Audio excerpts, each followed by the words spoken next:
Téléspectateurs de la chaîne YouTube Jonas Lonkutumpa, la chaîne officielle, suivez désormais votre nouvelle émission Va et dis-leur.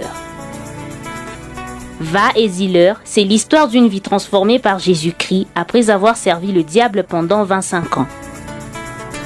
Va et dis-leur, c'est l'histoire du pasteur Jonas Lonkutumpa la Yedidia, aujourd'hui serviteur de Dieu, jadis sataniste. Hormis le témoignage du pasteur Jonas, plusieurs thématiques seront abordées dans différents numéros de cette émission. Pour ne rien rater, abonnez-vous sur votre chaîne Jonas Lonkutumpa, la chaîne officielle. Ça a toujours été un réel plaisir de vous savoir nombreux, aimables téléspectateurs de la chaîne YouTube Jonas Lonkutumpa, la chaîne officielle. Vous êtes nombreux, vous qui nous suivez de par le monde, et nous sommes très contents d'être de vous servir dans cette belle émission Va et dis-leur. Une émission qui présente Jésus-Christ de Nazareth, une émission des témoignages par l'entremise de l'homme de Dieu, le pasteur Jonas Lonkutumpa, qui, après avoir servi le diable pendant 25 ans, a donné sa vie au Seigneur Jésus-Christ. Et aujourd'hui, il est pasteur, il est serviteur de Dieu et il est en train de dévoiler les œuvres du diable. Il est en train de démystifier toutes les œuvres du diable et il est en train d'aider, d'édifier l'Église, corps du Christ. Et nous sommes avec lui sur ce plateau, dans cette émission Va et dis-leur. Pasteur, une fois de plus, bonjour. Bonjour mon frère. Et les téléspectateurs sont contents de vous voir et de vous voir toujours en bonne santé et souriant. Moi également, je suis content de retrouver les téléspectateurs, les enfants de Dieu et surtout les abonnés de la chaîne YouTube Jonas Lonkutumpa, la chaîne officielle. Même tous ceux-là qui nous suivent, vraiment pour nous c'est une grande joie aussi parce que nous sommes contents d'être reçus dans leur maison. Voilà, alors nous sommes très contents et nous allons à chaque fois que nous commençons cette émission, il est important de recommander tout entre les mains du Seigneur, hein? Parce que nous voulons que Dieu conduise tout ce qui va se passer. D'accord. Nous te disons merci, toi qui es notre Père, toi le maître de temps et des circonstances. Il t'a plu une fois de plus, Seigneur, de nous accorder le souffle de vie et de nous réunir ici sur ce plateau pour que nous puissions parler de ta part. Il est dit à la loi et au témoignage, si on ne parle pas ainsi, il n'y aura point d'aurore pour le peuple. Il est aussi dit, venez, écoutez vous tous qui craignez Dieu et je vous raconterai ce qu'il a fait à mon âme. Voilà pourquoi, voulant parler de ta part, Seigneur, nous avons besoin d'être assistés par toi. Nous avons besoin d'être soutenus par toi. Laisse, ô Dieu, que ton sang précieux nous couvre, nous rende invisibles. Et que ce témoignage soit donné sous la mouvance du Saint-Esprit afin de toucher, de convaincre et de ramener vers toi tout cela qui était dans les erreurs et aussi apporter de lumière à tes enfants qui sont dans la confusion. Que la gloire te revienne en toutes choses car tu es Dieu. Au nom de Jésus-Christ, notre Seigneur et Sauveur, nous disons Amen. Amen. Alors, vous êtes nombreux, nous vous disons que si c'est la toute première fois que vous avez l'occasion de nous suivre, nous vous recommandons de vous abonner sur la chaîne YouTube Jonas Lonkutumpa, chaîne officielle, et vous ne pouvez rien rater parce que cette émission, c'est vraiment une très belle émission, Va et dis-leur, qui est une recommandation que le Seigneur Jésus-Christ, que Dieu a donnée à son serviteur Jonas Lonkutumpa. Alors, la fois dernière, pasteur, vous étiez en train de parler du magnétisme spirituel et vous avez parlé de plusieurs points sur, vous étiez en train de rendre un témoignage parlant de ce qui vous étiez arrivé pendant que vous étiez encore dans la sorcellerie. Oui, je parlais j'ai parlé sur les éléments de la sorcellerie et directement je suis entré dans une autre étape, c'est-à-dire le catch. Oui, je suis entré dans une autre étape qui n'est autre que le catch. Alors, par rapport à ça, aujourd'hui, nous allons continuer avec cette partie-là, donc sur le catch. Mais avant cela, j'aimerais qu'on lise la parole de Dieu. Nous allons lire donc un seul livre, une seule portion d'écriture. C'est Ésaïe, le chapitre 54 et le verset 15. Donc on peut commencer d'abord au verset 14 jusqu'au verset 15. Et nous allons sauter et nous allons prendre aussi le verset 17. Ésaïe 54, Ésaïe 54, le verset 14. La Bible dit, tu seras affermi par la justice. Tiens-toi éloigné de l'oppression, car tu n'as rien à craindre, et de la terreur, car elle ne s'approchera pas de toi. Si l'on t'attaque, cela ne viendra pas de moi. Quiconque t'attaquera tombera à cause de toi. 17. Tout instrument de guerre fabriqué contre toi sera sans effet, et toute langue qui s'élèvera en justice contre toi, tu la convaincras de méchanceté. Tel est l'héritage des serviteurs de l'Éternel, telle est la justice qui leur vient de moi, oracle de l'Éternel. Amen. Amen. Ici, j'ai utilisé la version Thompson. La version Thompson.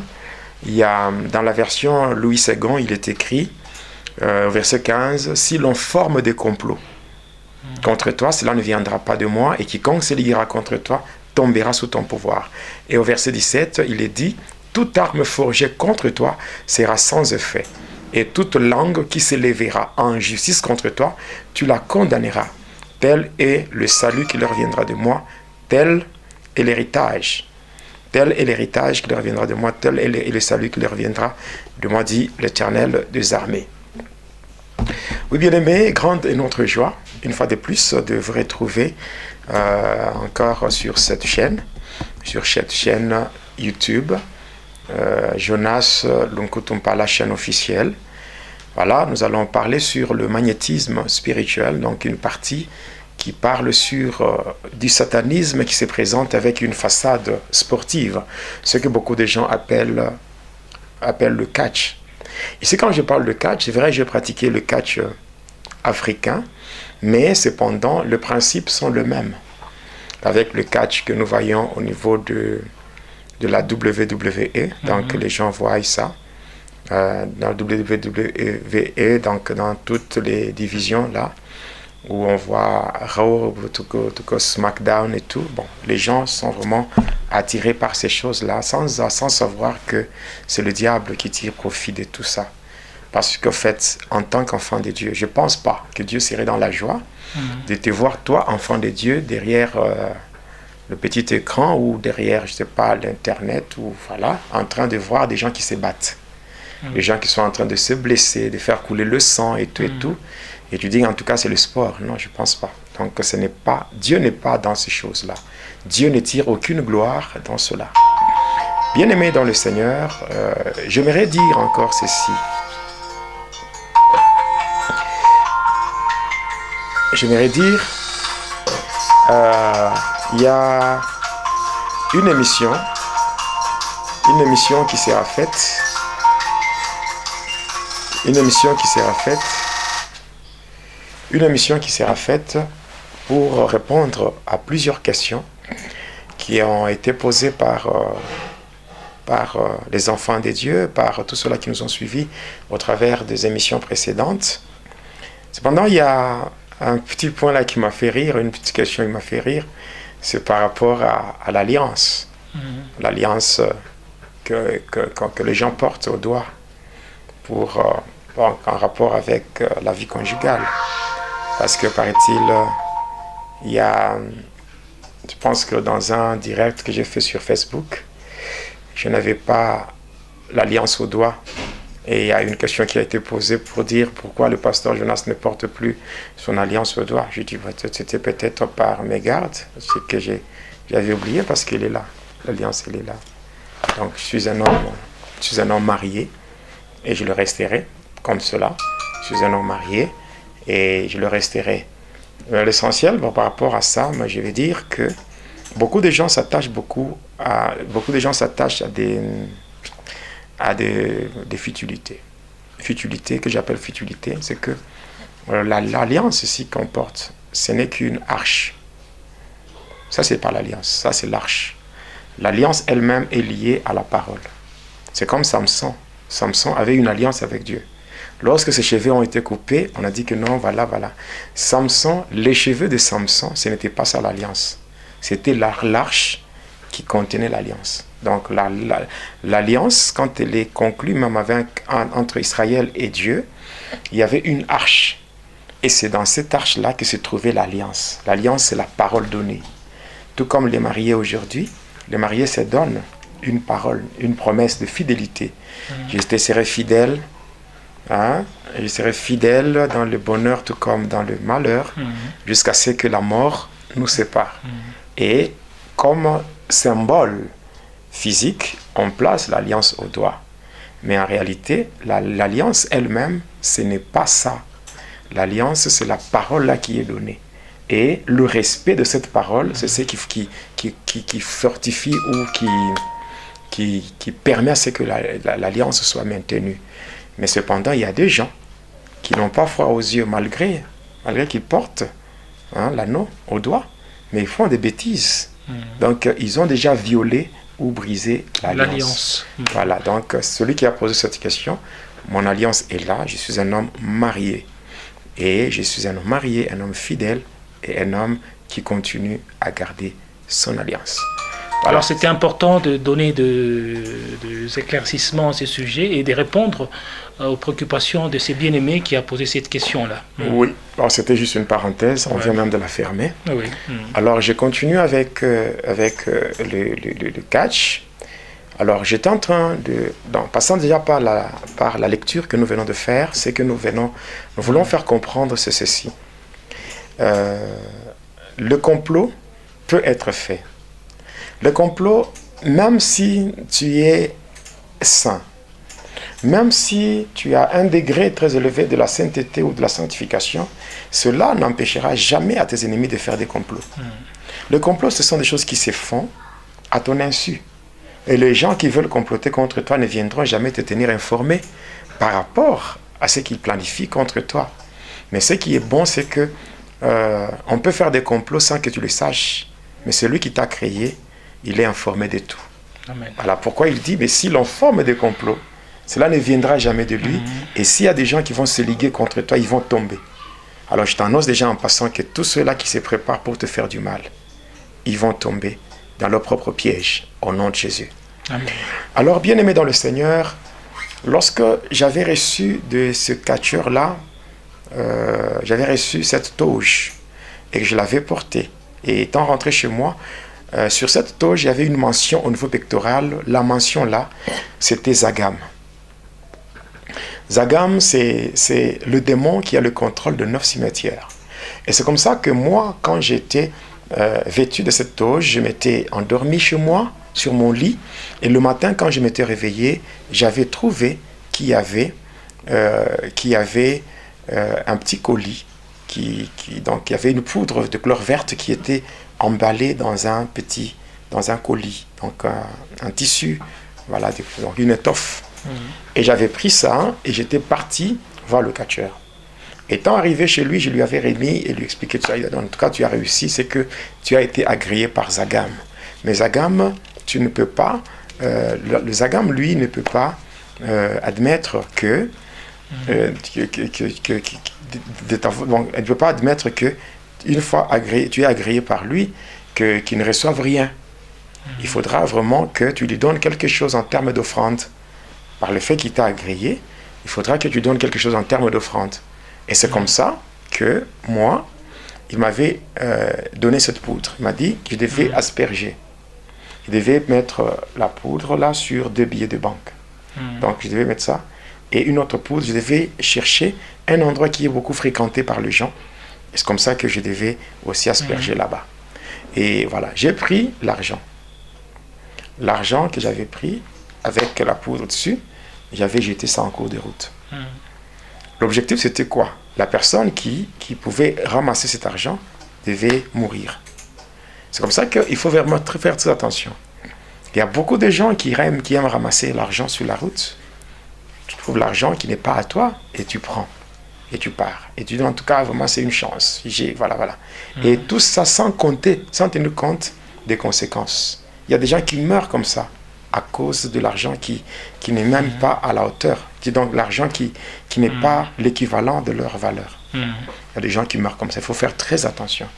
Quand Dieu a dit que l'homme mangera à la sueur de son front, c'est que Dieu, quand il a dit ça, c'est que l'homme est appelé à travailler, à fournir un travail pour vraiment gagner son pain. Et de deux, à cette époque-là, je me rappelle, le quartier dans lequel nous vivions, le quartier Kolomoni, dans la commune de Kikoula, il y avait une carence d'eau. Donc la société qu'on appelle la Régie des eaux avait des problèmes avec ses machines. Voilà pourquoi la Régie des eaux était dans l'incapacité de fournir de l'eau à ses abonnés. Ainsi, il y avait pour se laver, pour faire la lessive, les gens allaient le faire, il y avait une rivière. Quand on dépasse le quartier Kolomoni, on passe par un autre quartier, on appelait ça le quartier Kanona, et en allant toujours en dépassant ce quartier-là, Kanona, il y avait déjà les champs qui commençaient. Et au-delà des champs, il y avait une rivière, une grande rivière là, qu'on appelait Pola. C'était le nom de la rivière. Et c'est là que les gens allaient pour se baigner. C'est là que les gens allaient pour faire la lessive et tout. Alors, quand j'avais expliqué ça au catcheur, il m'avait dit, ça va, tu peux prendre cette poudre, la partie restante de la poudre, tu vas aller asperger là-bas. Voilà. Et là, quand il m'avait dit, je l'avais fait, j'avais obéi, mais l'objectif c'était quoi? Premièrement, il fallait, chaque fois que les gens faisaient leur lessive, en faisant leur lessive, cette poudre-là était démoniaque. Ainsi, cette poudre-là, passant par cette poudre, les démons devaient s'attacher à leur vie. Et maintenant, lorsque les gens avec ces démons-là devaient commencer à souffrir, leur souffrance devait me procurer la force. C'est comme ça le principe, c'est dans le monde de ténèbres. Pour gagner, il faut faire souffrir. Donc si les gens souffrent, cela te donne la force. Donc en fait, pour le sataniste ou le sorcier, il faut faire du mal. Il faut faire du mal. Pour gagner.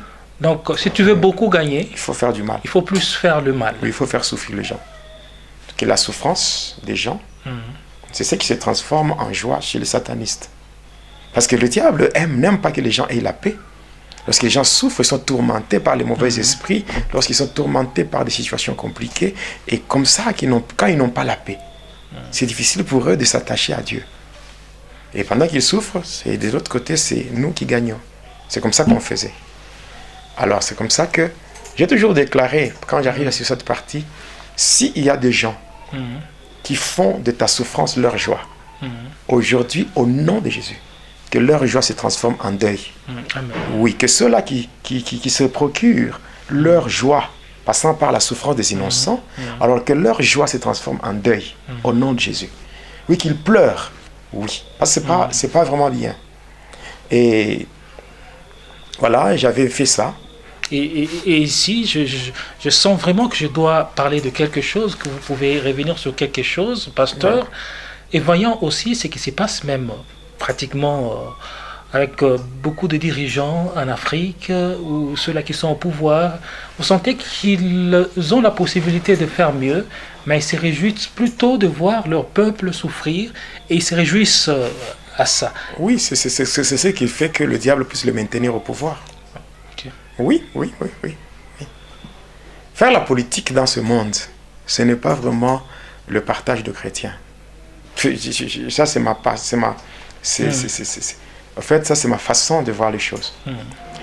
Et ça n'engage que moi. Je veux dire, un chrétien ne peut pas faire la politique dans ce monde ici.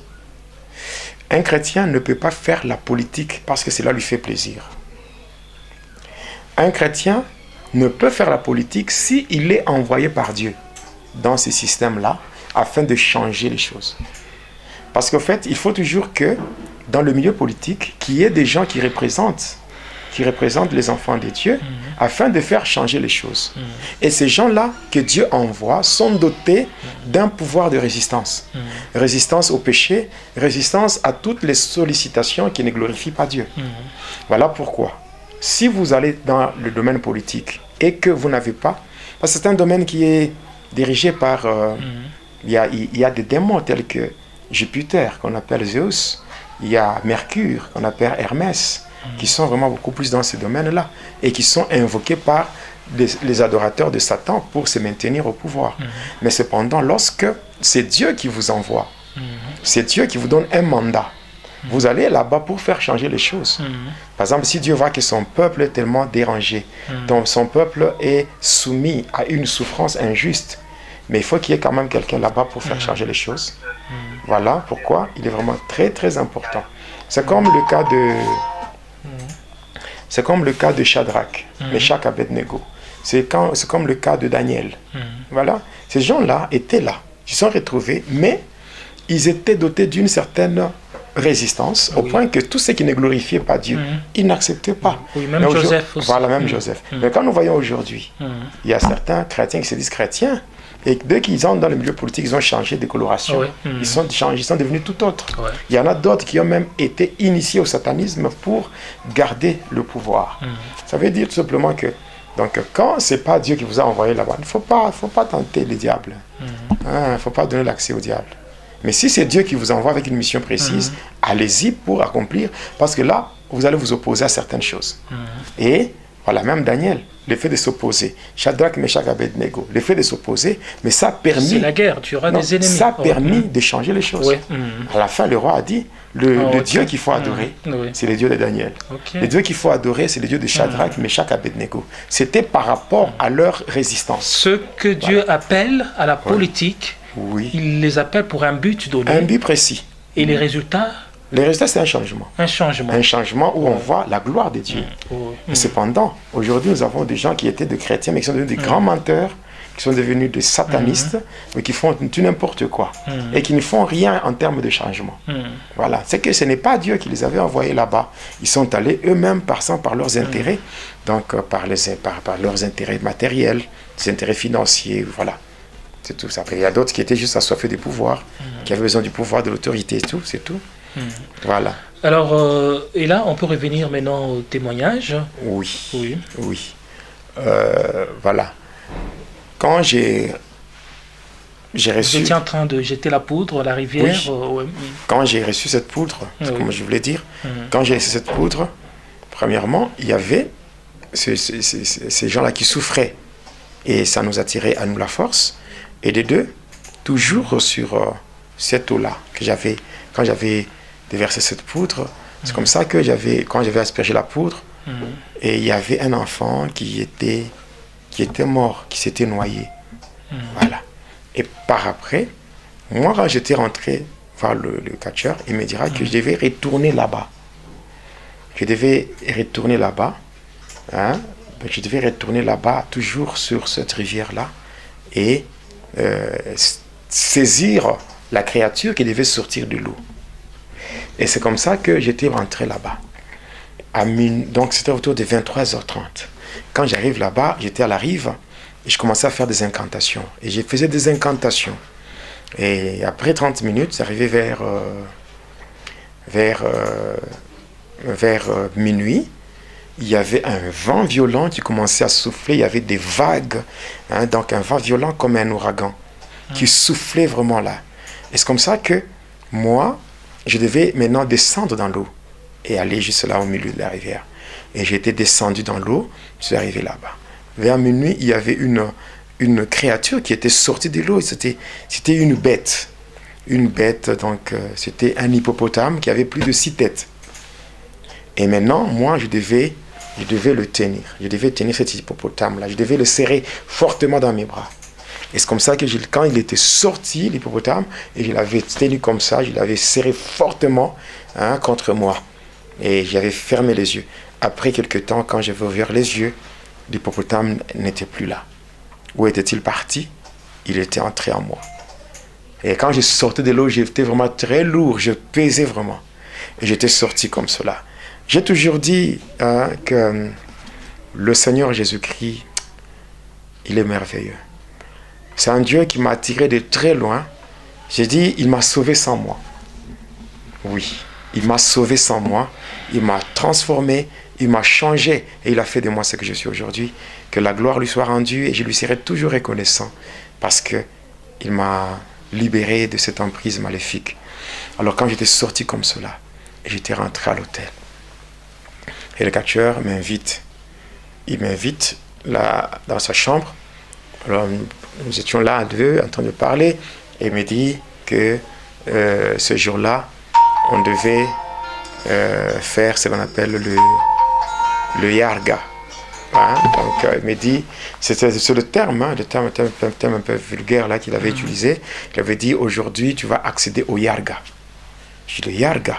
Yarga c'est quoi? Il me dit, oui, tu deviendras un yarguer. Yarguer? Je n'ai jamais entendu parler de ce terme-là. Et c'est là où il me disait, tu deviendras un yarguer. Je dis, ok.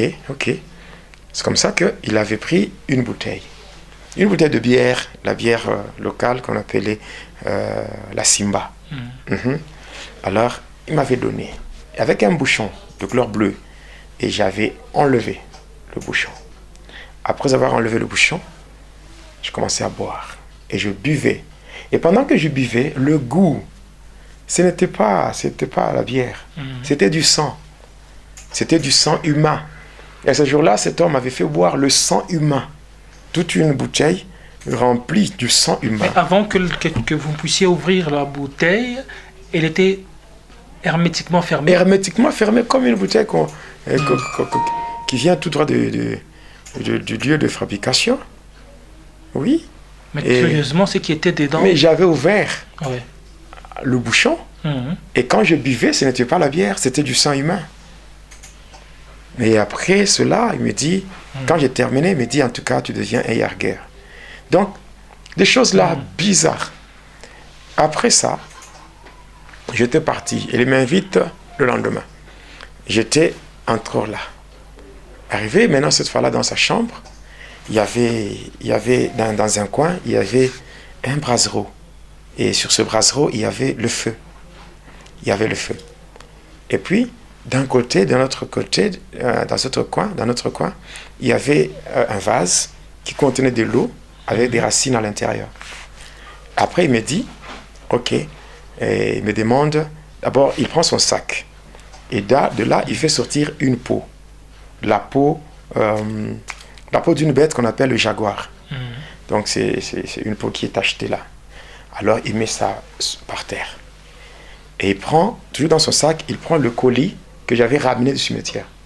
Il ouvre, il prend le mouchoir blanc, il met au-dessus. Il me demande d'enlever mes souliers et d'enlever aussi ma chemise. Alors j'étais resté pieds nus et torse nu. Alors il me demande de mettre mes pieds sur le mouchoir qui était déjà posé sur la peau de jaguar. Alors j'y avais obéi. Et par après, il prend une bougie, l'autre bougie qui était restée au cimetière. Il la place devant moi, il prononce une formule, une incantation, et la bougie s'était allumée d'elle-même. Et par après, il prend la cigarette qui était restée. Il allume à partir de la flamme de la bougie, et il me donne. Il me demande de fumer. Mais cette fois-là, de ne pas fumer d'une manière normale, mais de ne pas le faire par la bouche. Mais je devais l'introduire dans l'une des narines. Et je devais boucher l'autre narine. J'avais bouché l'autre, et je devais fumer pour faire sortir la fumée par la bouche. C'est comme ça que j'ai fumé jusqu'à ce que j'avais fini. Et quand j'avais fini avec cette cigarette-là, et là, je commençais à trembler. Pendant que je tremblais, étant sur la peau de jaguar, il prend dans son sac, il tire de là un os.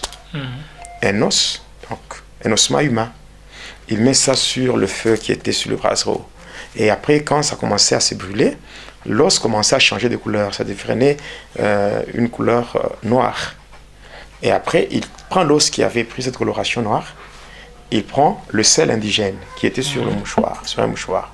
Il ouvre et puis il prend un petit couteau, une sorte de canif. Il commence à frotter sur l'os. De sorte qu'une poudre noire s'échappait de l'os pour se mélanger sur le sel. Et par après, il va faire un mélange hétérogène. C'est-à-dire, un mélange où les deux éléments ne sont pas vraiment, il n'y a pas vraiment, je dirais... il n'y a pas moyen de dissocier. Non, c'est facile de dissocier parce que c'était hétérogène. C'est pas comme un mélange homogène. Voilà. Alors, il me donne ce mélange-là. Le sel indigène mélangé avec la poudre venant de la calcination d'un ossement humain. Et il me demande de sucer et d'avaler. Et c'est comme ça que je l'avais fait. Et par après, je continue à trembler de là où j'étais. Et par après, pendant que lui était devant moi, je sens derrière moi quelqu'un d'autre. Et ce quelqu'un d'autre là venait derrière moi et il m'avait embrassé par derrière et puis il était entré en moi. Pendant que j'étais devenu très lourd. Alors les capteurs avaient pris une position de combat, et là il m'avait donné 4 coups de machette au niveau de ma poitrine. Les 4 coups de machette, ça dit que prendre cette partie, donc l'avant-bras, et frapper au niveau de la poitrine. Comme font les catcheurs. Oui, il m'avait donné 4 coups, mais pendant qu'il me frappait comme ça, je sentais comme s'il me grattait. Donc je ne sentais aucune douleur. Et puis, il avait pris un morceau de bois. Un morceau de bois, il commençait à me frapper. Je ne sentais rien, c'est comme s'il était en train de me gratter. Et pendant qu'il continuait comme ça, jusqu'à ce que le bâton là, le morceau de bois, s'était cassé. Et puis il me regarde, il dit en tout cas, à toi en tout cas, tu dois être une très grande personne. Je dis, ah bon? Et par après, il me dit, va te laver. Il me donne un savon, le savon luxe. Donc il y a la mention luxe, avec une dame là-dessus, la photo d'une dame. Je parlerai de ça lorsque j'aborderai l'étape sur les produits aromatiques, les produits cosmétiques, donc le maquillage et toutes ces choses-là qui viennent du monde de ténèbres. Alors, je suis allé avec ce savon, comme dans notre coin, il y avait de l'eau dans un vase et des racines. Alors, je me lavais là-bas, j'avais beaucoup de savon, de mousse de savon. Elle me dit, quand je voulais maintenant me débarrasser de cette mousse de savon, elle me dit, non, garde ça comme ça. Garde ça comme ça et tu vas enlever ça à un moment. Je t'indiquerai le moment pour enlever ça. Et je suis rentré. Et on s'était allongé, lui d'un côté, moi de l'autre côté, sur un même lit. Et il me dit, fais tout. Dès que le coq va chanter pour la première fois, que tu te réveilles et que tu ailles de ce côté-là pour enlever la mousse de savon. Au cas contraire, si le coq chantait et que toi, tu ne te réveilles pas, tu es toujours plongé dans ton sommeil, sache que tu mourras en plein sommeil. Et ce jour-là, c'était compliqué. Je dormais sur le lit, mais j'avais les yeux ouverts. Oui, j'avais les yeux ouverts, j'étais en train de... J'attendais seulement le chant de coq. Vous savez, les satanistes, d'une manière générale, sont sérieux par rapport à ce qu'on leur dit. Mais les enfants de Dieu, ils se sont tellement habitués à Dieu. C'est pour cela qu'il n'y a pas tellement d'impact chez les enfants de Dieu par rapport à la puissance. Parce qu'ils prennent tellement Dieu avec trop de légèreté. Mais les agents du diable, si on leur dit de faire quelque chose, mais ils obéissent à la lettre. Et ce sont des conditions bizarres. Des conditions bizarres, drôles. Imaginez. Et pourtant, chez Dieu, c'est avec amour. Et tout ce que Dieu nous donne, c'est pour notre bien. Mais rares sont ceux-là qui arrivent à obéir. Voilà pourquoi, là, vers 3h, 4h du matin, quand le coq avait chanté, mais je m'étais précipité là, et je m'étais lavé, j'avais enlevé tout. Et vers 5h30, maintenant sort, va déverser les contenus, donc va déverser les contenus du vase au croisement des avenues. C'est comme ça que j'étais sorti. J'arrive au croisement des avenues Kassongo-Michel, le foyer social, et c'est là que j'avais déversé les contenus du vase, et j'étais rentré. Vers 7h, il me dit, en tout cas, nous allons venir vérifier si tu as réussi à ce test. Je dis, mais quoi? Après, à un moment donné, il m'a dit, on va faire le test. Vers 7h, je sens comme si on m'avait poignardé au niveau du ventre. Une douleur vraiment atroce, insupportable. Et je sens quelque chose qui commence à circuler dans mon corps. Et tellement que ça montait, ça arrive au niveau de la poitrine. Je regarde là, je vois un gros clou qui était dans mon corps et qui circulait. Et il me dit, en tout cas, tu as réussi. Tu as réussi, voilà le pouvoir de Zagam qui se manifeste déjà. Et non seulement le pouvoir de Zagam, mais il y a aussi le pouvoir d'un démon qu'on appelle Tarzan moteur. Alors tu vas travailler avec ces démons-là. Et puis il avait pris le mouchoir et la peau de jaguar, il m'avait remis. Et voilà. On s'était séparé avec lui. Moi, j'étais parti. Et puis, il m'avait dit, avant de se séparer, que non, comme lui était originaire de Kolwezi, et que si, pendant son absence, que j'ai rencontré une difficulté, un souci, un problème, je devais aller toujours dans la commune de Kikola, sur l'avenue Ouele, et je trouverai un papa là, un magicien originaire de Kisangani. Il pourra remédier à tout ce que j'aurais comme difficulté. Donc, le catcheur là, on dirait que c'était ton mentor, ou, voilà. On peut dire ton père spirituel. Bon, à ces temps-là. Bon, c'est quelqu'un qui s'était ajouté sur la liste de ceux-là qui étaient en train de m'initier, parce que déjà, quand j'étais en 4e primaire, déjà, il y avait des magiciens qui venaient, et puis qui avaient fait beaucoup de choses, en me disant, voilà, il y a quelqu'un qui nous a envoyé, tout. Donc, il y a beaucoup de choses comme ça. Et ici, pendant que vous étiez en train d'être initié dans cette puissance-là en rapport au catch, et là, dans la sorcellerie, vous étiez toujours en œuvre. Oui. Oui, parce que je n'avais pas abandonné. Oui. Alors, après, quand j'avais terminé avec le catcheur, qu'on s'était séparés, j'étais rentré et je faisais tellement de dégâts. Il y avait ce mouchoir-là, je devais mettre tout autour de la jambe. Et vous continuez avec le spectacle là avec vos amis? Non, déjà à partir de ce moment-là, j'étais devenu tout autre. Déjà quand j'étais rentré d'abord avec eux, tellement que j'ai frappé tout le monde ne comprenait pas, les gens me craignaient et tout. Il y avait beaucoup de gens qui voyaient ce que je faisais. Bon, j'étais devenu vraiment un homme, un porte-malheur pour mes parents, parce que j'ai frappé des gens. J'ai frappé, en fait, c'est un témoignage que je donne. J'ai frappé même les parents des copines que j'avais, ça et là. Par exemple, si j'ai une copine et que les parents découvrent, voilà, la relation, les parents viennent se plaindre, je prends les parents, je frappe et tout. J'ai frappé même les policiers, j'ai frappé les gendarmes, donc c'était compliqué. Donc quand je frappe quelqu'un, la personne sentait comme si, quand je gifle quelqu'un, je donne un coup, la personne sentait comme si on prenait un clou et on l'enfonçait dans son corps avec un marteau. Donc c'est comme ça que j'étais devenu tout autre. Et d'ailleurs, j'avais même abandonné pour un temps les études à cause de ça. Parce que mes parents ne faisaient que payer. Donc je peux dire que mes parents m'aimaient beaucoup. Mon père et ma mère, les deux m'aimaient beaucoup. Et alors là, il ne s'est posé pas de questions sur... Tellement que moi, j'étais un enfant très gâté. Vu que j'étais vraiment très intelligent à l'école.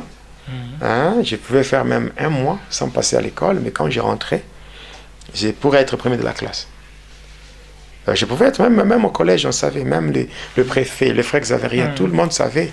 Je peux être là. Je m'absente pendant un mois. Quand mon père va plaider pour moi, je rentre. Quand on va proclamer, c'est moi qui serai premier de la classe. Donc c'était comme ça. Tellement mes parents m'aimaient beaucoup. Et que mon nom à moi, c'est la fusion des deux noms. Lunkutu Mpala. Lunkutu, c'est le nom de mon père. Mpala, c'est le nom de ma mère. Voilà, c'est comme ça. Et voilà, j'étais vraiment très gâté. C'est pour ça que ce n'est pas tellement bien de trop gâter les enfants. Et en faisant cela, on est en train de leur rendre un mauvais service. Moi, je croyais que j'étais vraiment gâté et tout. Bon, ok. C'était vraiment le diable qui en profitait pour m'enfoncer dans le gouffre. Oui. Voilà. Alors, j'ai évolué comme cela jusqu'à ce que, en évoluant comme cela, j'ai évolué, je suis arrivé à rejoindre maintenant les vrais catcheurs. Et quand je leur parlais de mon initiation, passant par leurs collègues de Kolwezi, ils étaient étonnés vu mon âge. Et voilà, comme je grandissais déjà, bon, en fait, j'ai commencé à faire la lutte. J'étais entré dans le truc, dans des clubs. Dans des clubs de lutte. J'étais entré dans les clubs Kapata de la société Afidex. J'étais en train d'être formé par des catcheurs du club Banzai dans la société, à l'époque là c'était la CNCC. Donc bon, toutes ces choses-là, j'ai été entraîné par des catcheurs par rapport aux techniques de combat. Donc la lutte gréco-romaine. Après la lutte gréco-romaine, donc le libre olympique ainsi que la self-défense.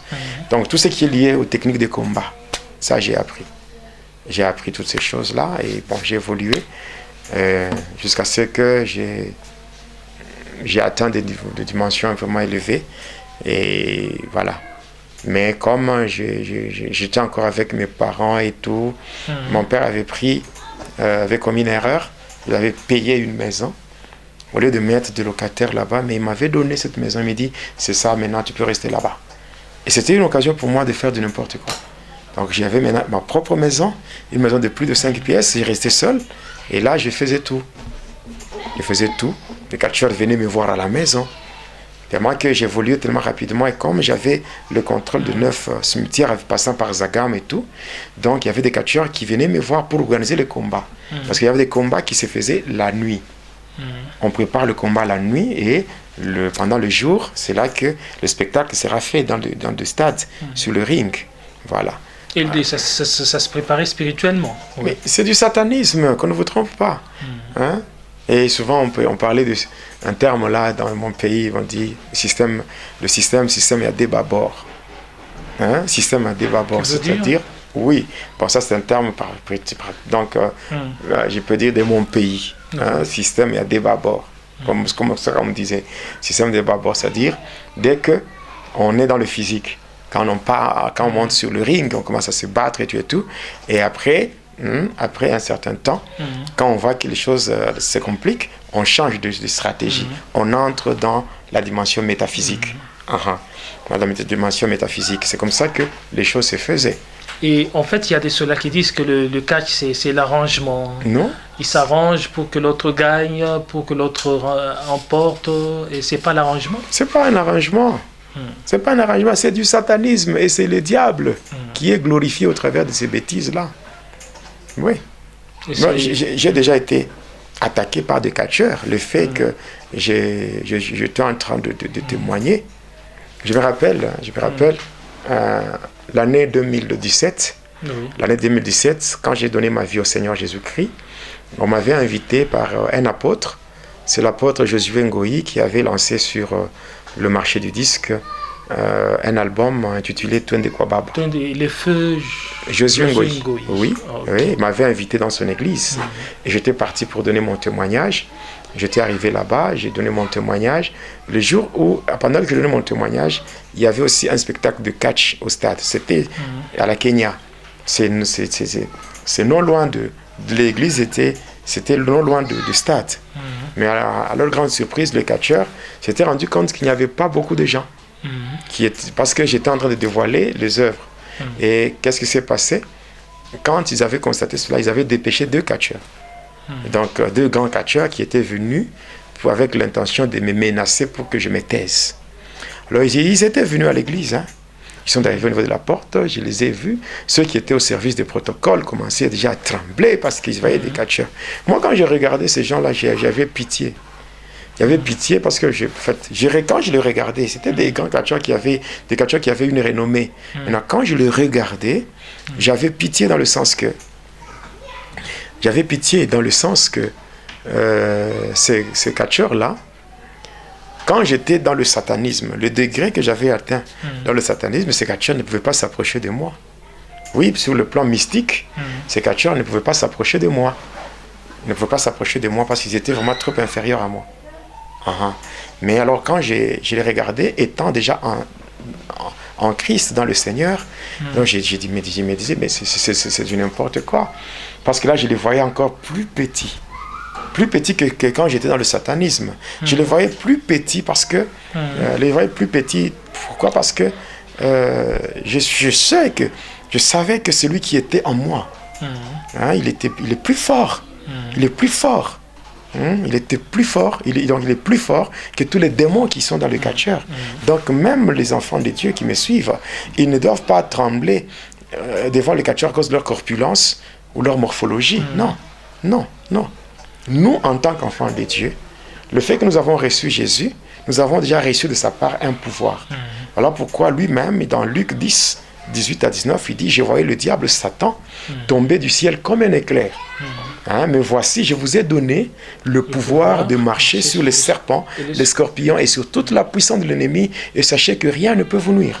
Donc, étant de chrétiens, il n'y a rien de la part du diable qui peut nous faire de la peine. Oui. Alors, ça c'est un premier témoignage. Deuxième témoignage, c'est que il y avait un ami à moi qui s'appelait, déjà il est même décédé, il s'appelait Samson. Dans le catch, on l'appelait Samson. Et si on peut revenir sur est-ce que les catcheurs là qui étaient venus lorsque vous étiez en train de prêcher, qu'est-ce qu'ils ont fait là? Non, ils étaient là en train de chercher à faire leurs incantations. Ils étaient en train de chercher comment faire leurs incantations et tout. Donc ça ne pouvait pas marcher. Ça ne pouvait pas marcher. Donc, et ils sont partis. Ils sont partis avec leur honte là. J'étais parti honteux. Parce que tout ce qu'ils faisaient là n'avait pas tenu. Je passe au deuxième témoignage, c'est que un jour, après ma conversion, tout ça, j'étais parti voir un ami avec qui on évoluait dans les pratiques de catch, dans l'artérophilie et tout. Il s'appelait Samson. Alors, lui, il a pris le nom de la Bible. Oui, il s'appelait Samson. Et c'est comme ça que j'étais parti le voir. Et quand j'étais chez lui, je lui parle de Jésus, et donc je lui parle de se convertir et tout, oui. Comment il devait aussi abandonner cela. Il me dit, oh voilà, je comprends, oui, je comprends, mais chacun a son temps, et voilà, toi tu as eu ton temps, voilà, s'il faut me laisser, je dis non. Si j'ai eu mon temps, c'est une grâce. Oui. Mais toi, je ne sais pas, est-ce que la même grâce peut être accordée? Alors il faut faire très attention. Moi, je viens te parler de la part du Seigneur. Alors, j'ai dit ceci, j'ai dit, ok, pour te montrer que tu es en train de perdre ton temps, on va faire ceci. On va faire ceci. Toi, tu as tes fétiches ici, dans ta maison, parce que nous sommes chez toi. Tu as tes fétiches dans ta propre maison. Alors, moi, je te demande d'invoquer. Invoque tes démons comme tu veux. Et moi, je vais invoquer le nom de Jésus-Christ et on verra. Juste quand j'ai cité le nom de Jésus, il a sauté et il est sorti de sa maison en courant pour se retrouver dehors. Et il m'a laissé seul dans sa maison avec ses fétiches. Avec ses fétiches. Il m'a laissé seul dans sa maison avec ses fétiches. Et puis, quand je sors, il dit en tout cas, le nom là que tu as cité là, ah non, tu vas me créer des problèmes. D'ailleurs, je ne sais même pas comment je vais passer la nuit aujourd'hui. Parce que le nom que tu as cité ici, ça me crée des problèmes terribles. Des problèmes terribles. Alors, c'est pour dire que le nom de Jésus, c'est le nom qui est au-dessus de tout nom. Et devant ce nom, tout genou fléchit. Et toute langue confesse que Jésus est Seigneur. Même devant le catch, Jésus est Seigneur. Devant le diable, Lucifer, Jésus est Seigneur. Le catcheur, les ceci. Donc, de la part du Seigneur, moi, ce que je suis en train de dire, vous savez que, ici je veux une parenthèse, moi je dis, et je le répète, sans aucune prétention, je dis bien sans aucune prétention, je le dis encore, je suis une bénédiction pour l'Église corps du Christ. Amen. Et je suis un homme honnête. Dieu m'est témoin. Lui qui sonde le cœur et le rein, il connaît vraiment ce que je fais et le pourquoi de ce que je fais. Je le fais pour sa gloire. La parenthèse que je voulais ouvrir, c'est celle-ci. Savez-vous qu'il y a des pasteurs qui travaillent avec la puissance de catcheur? Comment ça? Un pasteur avec la puissance de catcheur? Mais oui, qu'on se le dise. Beaucoup, ceux-là qui font l'exorcisme, beaucoup de ceux-là qui font la télékinésie, la téléportation, la télépathie. Parce qu'il y a trois. Je vais expliquer ces choses. Je vais expliquer ces choses au fur et à mesure, comme nous avançons. Je parlerai de l'occultisme dans l'Église ou la sorcellerie religieuse. La sorcellerie religieuse, c'est-à-dire l'occultisme dans l'Église. Ou des gens avec des gestes comme ça qui font tomber les gens. Et les gens tombent comme des arbres et les gens acclament pour dire voilà un homme puissant, un homme de feu. Des spectacles là. Un homme de feu, un homme de ceci, un homme de cela. Or, en réalité, ce sont des agents du diable, des mercenaires qui sont déguisés en serviteurs de Dieu pour distraire les enfants de Dieu avec leur force de délivrance, qui ne sont même pas la délivrance, ces choses-là. C'est l'exorcisme. l'exorcisme que les gens font, et ils font passer ça pour la délivrance. Pour quelqu'un qui ne connaît pas vraiment le principe de la délivrance, le processus ou la procédure de la délivrance, il peut croire que c'est la délivrance. Il y a des gens qui font des gestes comme ça, les gens tombent, ceci, qui font tout ça. Ils peuvent faire la téléportation, la télékinésie, la télépathie, comment se connecter à l'esprit de quelqu'un pour connaître sa vie.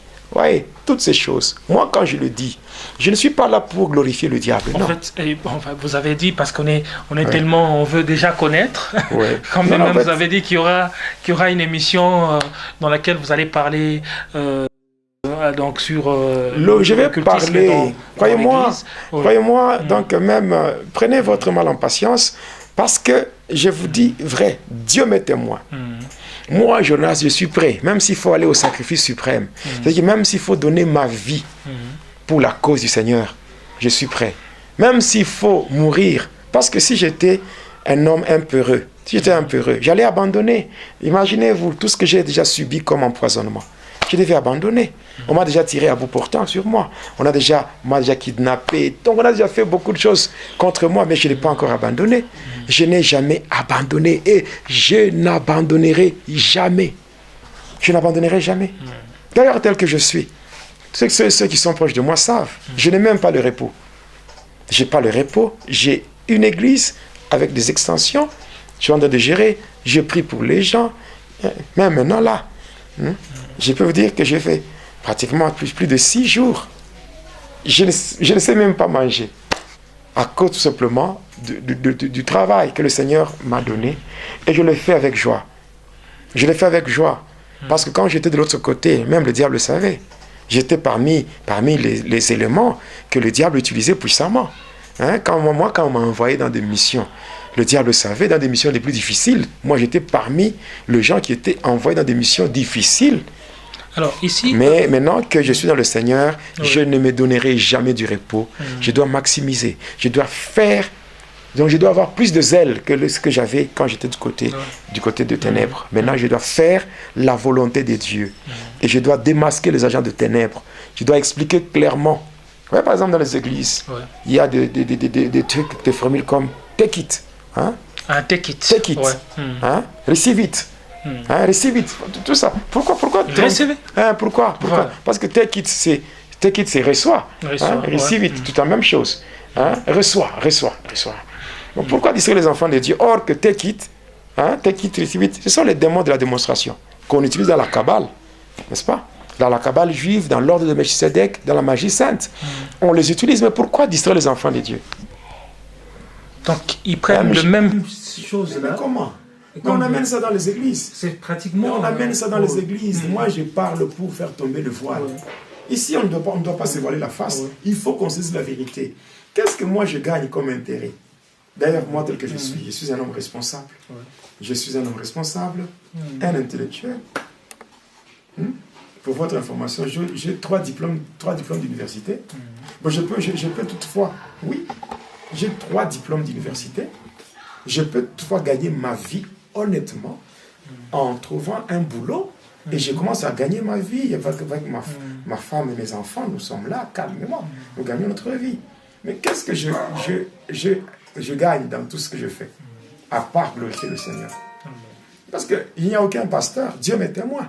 Il n'y a aucun pasteur qui peut se lever pour dire que non, le pasteur Jonas, il avait invité dans mon église et il m'avait exigé ça.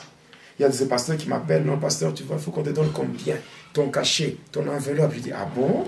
Ça existe ça aussi? On sert le Seigneur et puis on va exiger ça aussi. Oh non, parce qu'il y a tel, nous l'avons invité, ils avaient imposé tel montant. Je dis, si ceux-là, vous avez imposé des montants, ça c'est eux. Mais si vous voulez, vous savez, je suis un homme de Dieu. Je viens dans votre église, je travaille, je donne gloire au Seigneur passant par le témoignage. Et que vous, d'une manière interne, vous dites non, nous devons bénir cet homme. Mais faites-le selon ce que le Seigneur vous dira de faire. Mais si vous ne voulez pas le faire, ce n'est pas un problème. L'essentiel, c'est que moi, j'ai prêché Christ. Et j'ai donné mon message et que les âmes sont sauvées. C'est ce qui compte. C'est ce qui compte.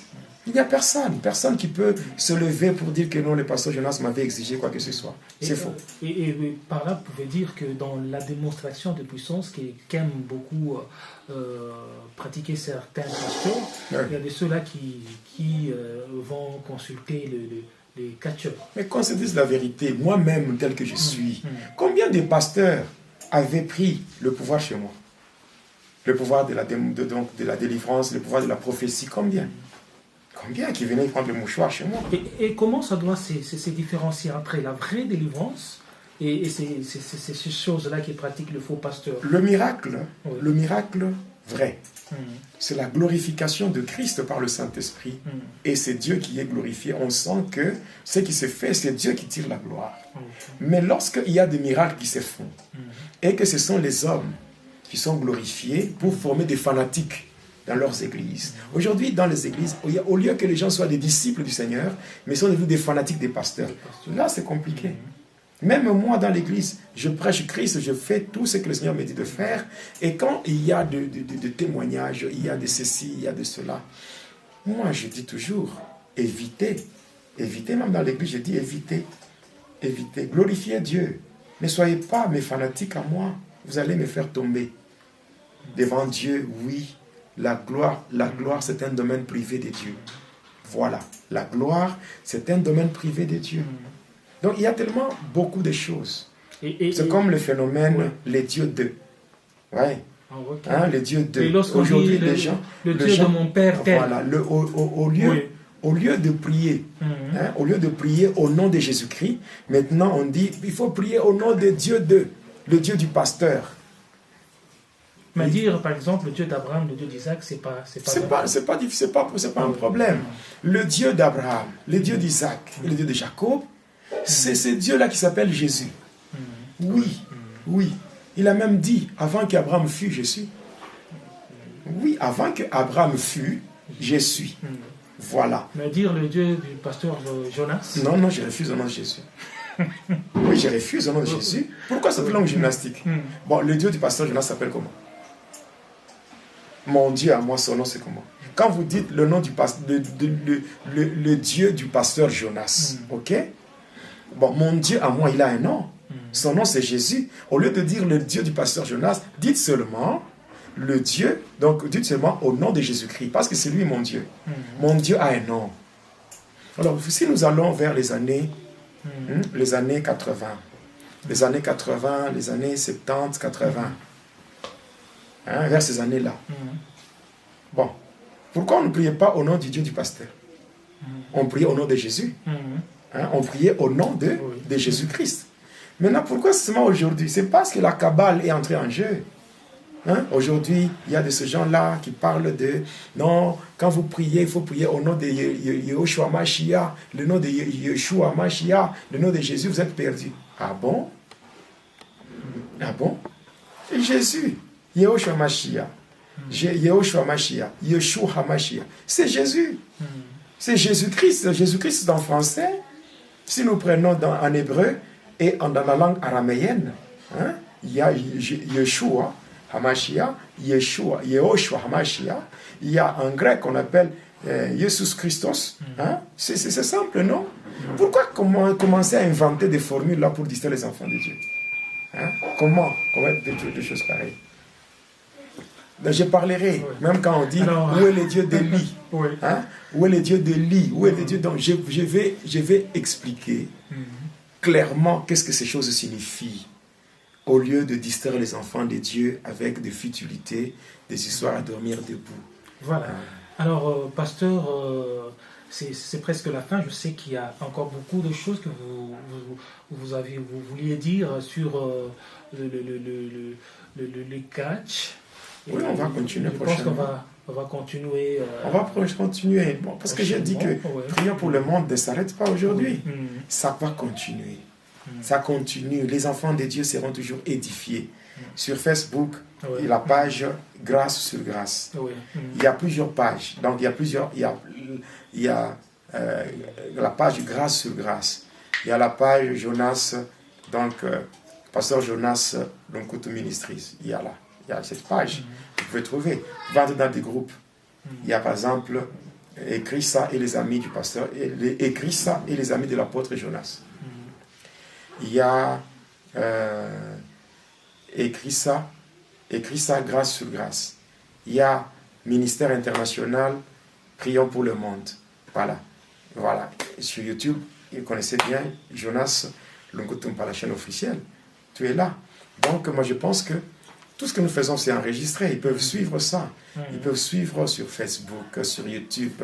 Ils peuvent suivre ça pour la gloire de Dieu. Et surtout, soyez vraiment bénis. Soyez vraiment bénis. Oui, soyez bénis. Maman Daniel à Paris, soyez bénis. Il y a maman Abigail, maman Marie au Texas, Marie Pauline en Irlande. Voilà, tous les hommes de Dieu qui me suivent, les enfants de Dieu qui me suivent.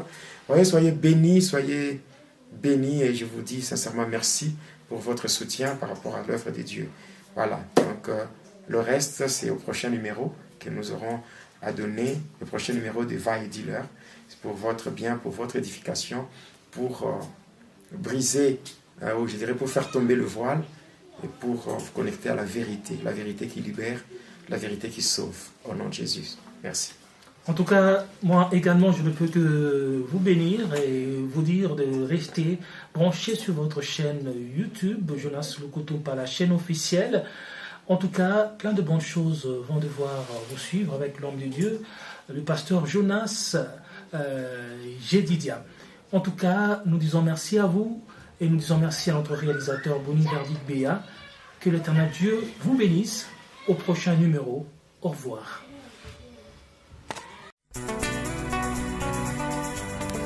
Téléspectateurs de la chaîne YouTube Jonas Lonkutumpa, la chaîne officielle, suivez désormais votre nouvelle émission Va et Dealer. Va et Dealer, c'est l'histoire d'une vie transformée par Jésus-Christ après avoir servi le diable pendant 25 ans. Va et Dealer, c'est l'histoire du pasteur Jonas Lonkutumpa la Yedidia, aujourd'hui serviteur de Dieu, jadis sataniste. Hormis le témoignage du pasteur Jonas, plusieurs thématiques seront abordées dans différents numéros de cette émission. Pour ne rien rater, abonnez-vous sur votre chaîne Jonas Lonkutumpa, la chaîne officielle.